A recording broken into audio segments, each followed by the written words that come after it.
We've talked about estate tax issues that relate to IRAs and other similar retirement accounts. But you should also know that there are income tax rules that probably will be more important than the estate tax rules.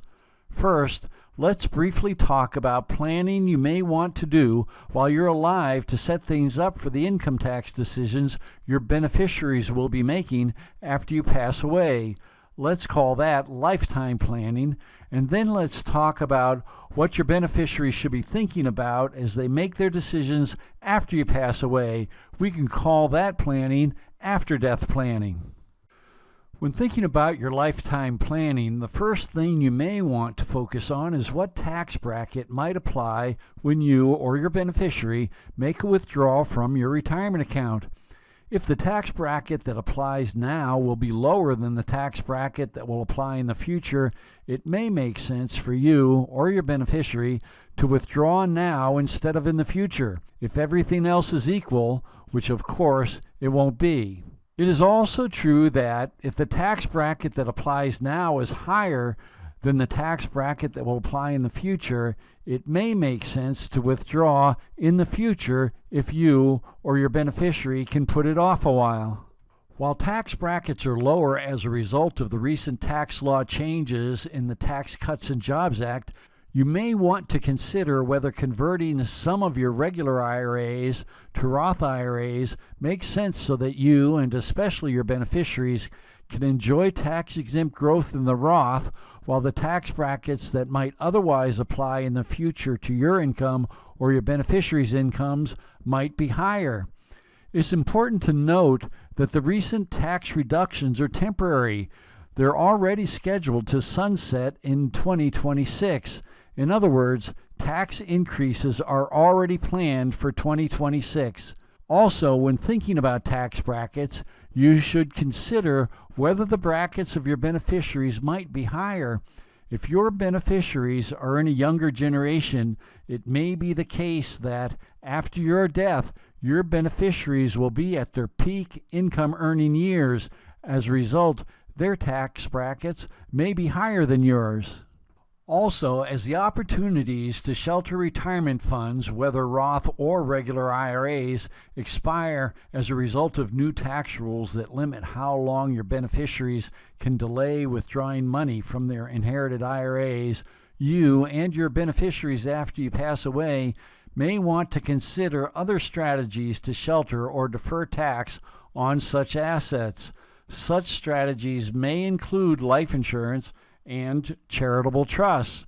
I won't go into those techniques now because, after all, this is supposed to be a presentation on basic estate planning, and the analysis related to those techniques is not so simple.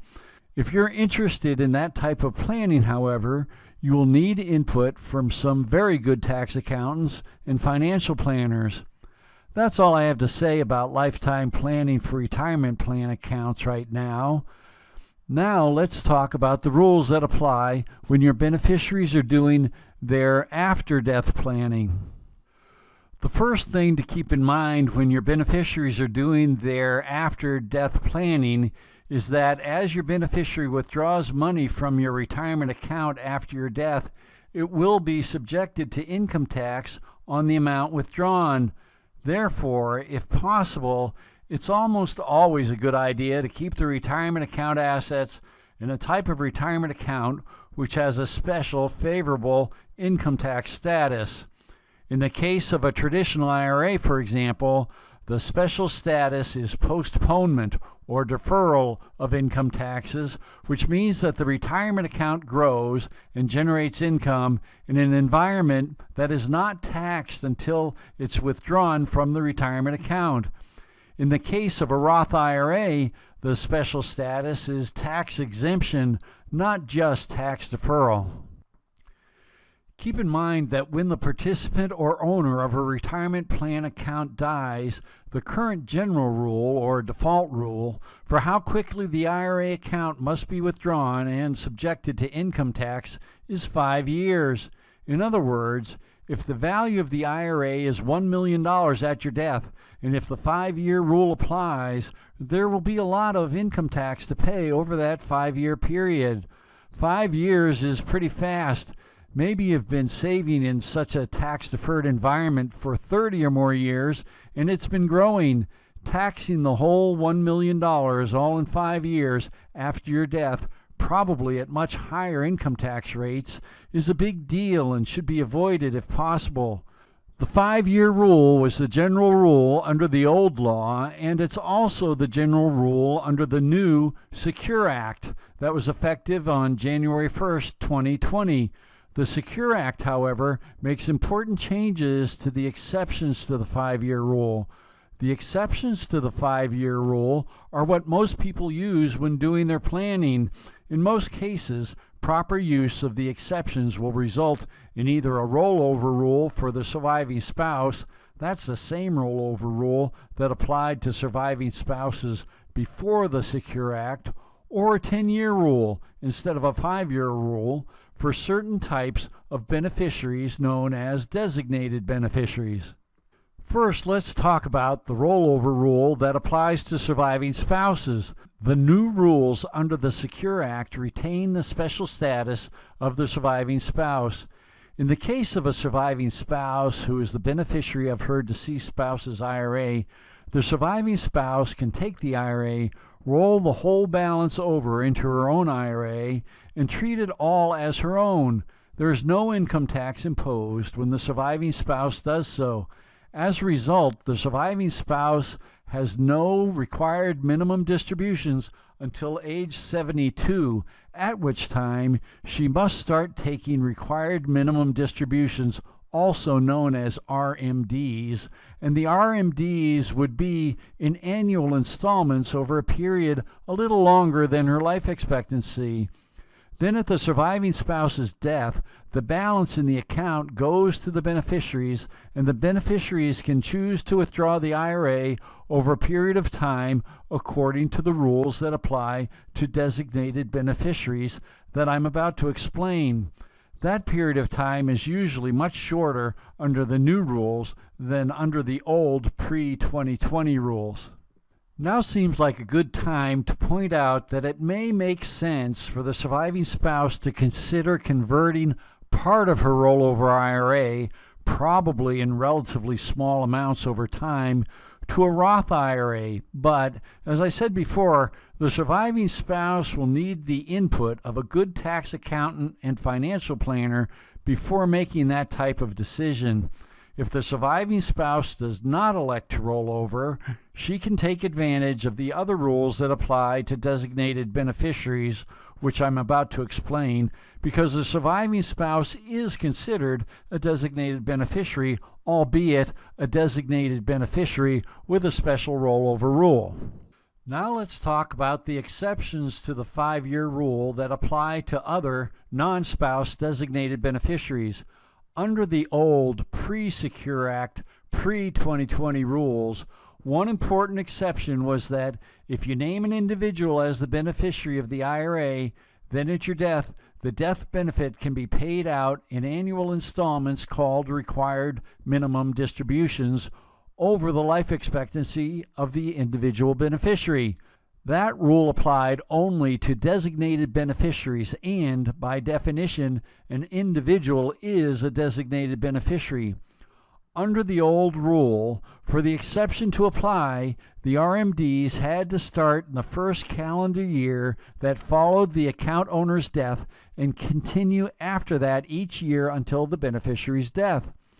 Effective January 1, 2020, that old rule has been replaced by a new rule, effective January 1, 2020, under the Secure Act.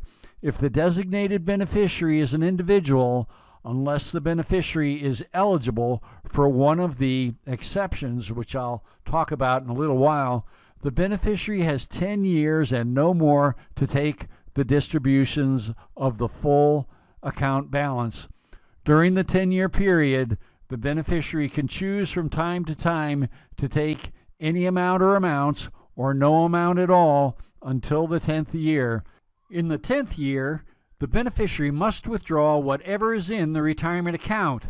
As has always been the case, as amounts are withdrawn, they are subjected to income tax. If the designated beneficiary is a certain eligible designated beneficiary, an exception to the 10-year rule may apply. Eligible designated beneficiaries are, first, children of the deceased account owner under the age of majority. That's not grandchildren or younger generation descendants. No, that means only the children of the account owner. Second, a disabled person. Third, a chronically ill person. And fourth, a person who is not more than 10 years younger than the deceased account owner. For example, that might be your younger sibling.